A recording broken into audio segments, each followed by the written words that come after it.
Petrol బంక్ల దగ్గర వందలాది వాహనాలు, సిఎన్జి స్టేషన్ల ముందు పెద్ద సంఖ్యలో బార్లు తీరిన వాహనాలు, బంక్లు, గ్యాస్ స్టేషన్ల దగ్గర నో స్టాక్ బోర్డులు. ఇది హైదరాబాద్తో పాటు తెలంగాణలోని పలు ప్రాంతాల్లో పరిస్థితి.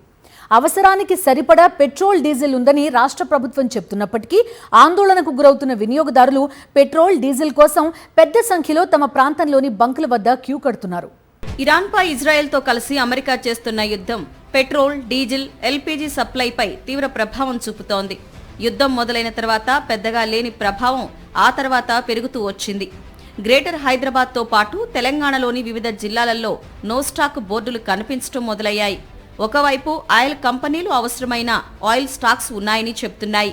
అంతా బాగుందిలే, ఇప్పట్లో ఇబ్బందులు అంతగా ఉండవులే అని అనుకుంటున్న సమయంలో కొరత సమస్య మొదలైంది అన్న విశ్లేషణలు మొదలయ్యాయి. పెట్రోల్ బంకుల్లో నో స్టాక్ బోర్డులు ఉండడంతో జనంలో ఆందోళన మొదలైంది.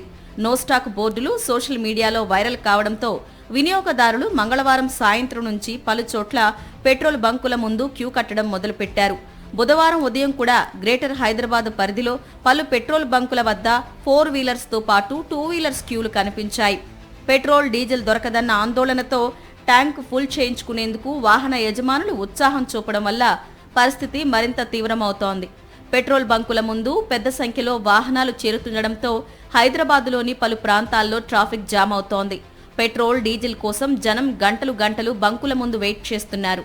ఈ నేపథ్యంలో పెట్రోల్, డీజిల్ కొరత లేదని సోషల్ మీడియాలో వచ్చే పుకార్లను నమ్మొద్దన్నారు హైదరాబాద్ సిపి సజ్జనార్. సో చాలా మంది రకరకాల పుకార్లు పెడుతున్నారు.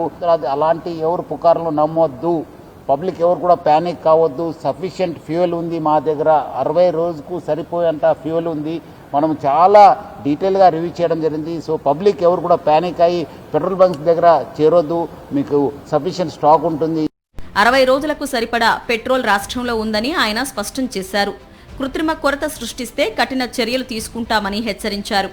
ఇటు ఆటో వాలాలకు గ్యాస్ కష్టాలు మొదలయ్యాయి. వార్ కంటే ముందు లీటర్కు 60 రూపాయల వరకు ఉన్న ఆటో గ్యాస్ ధర ఇప్పుడు ఏకంగా 90 రూపాయలకు పైగా పలుకుతోంది. మరోవైపు పలు గ్యాస్ స్టేషన్ల వద్ద నో స్టాక్ బోర్డులు వచ్చాయి. గ్యాస్ అందుబాటులో ఉన్న స్టేషన్ల వద్ద కిలోమీటర్ల వరకు ఆటోలు క్యూ కట్టాయి. గ్యాస్ రేటు పెరగడంతో ఆ భారాన్ని కస్టమర్స్ పై వేస్తున్నారు ఆటో వాలాలు. తెలంగాణలో పెట్రోల్, డీజిల్, గ్యాస్లకు ఎటువంటి కొరత లేదని రాష్ట్ర ప్రభుత్వం ప్రకటించింది.